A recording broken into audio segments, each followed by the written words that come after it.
ñaareel bi boo demee ci évangile de Jean chapitre 17 verset 3. الحياة خلود خي أن يعرفك أنت إله الحق وحدك ويعرف العيسى المسيح الذي أرسلته. dund ba faaw mooy ña xam la yow nga xamante ne yàlla bu dëggantaan nga yow kenn te ñi xam Isa almasi ko xamante ne yaa ko yónni. Jésus mu ne pour dugg àjjana da ngay gëm laa ilaha illallah da ngay gëm laa ilaha illallah.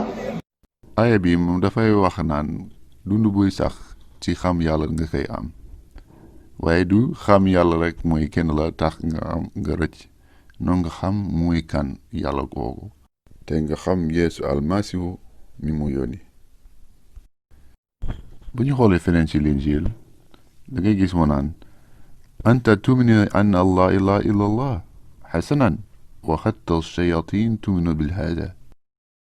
kon bu sa tabxit yam ci tikraar la ilaha illa allah kon di nga réer.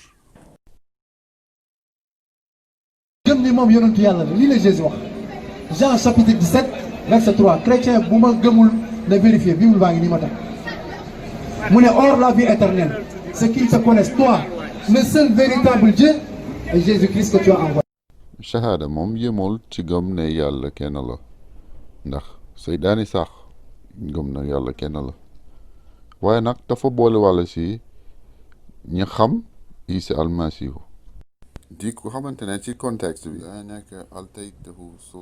yàlla moo ko jox sañ-sañ ci kaw doomu aadama yépp te moo mayee dund gu du jeex. foog ci contexte bi Yeesu almasihu moo joxe dund gu du jeex.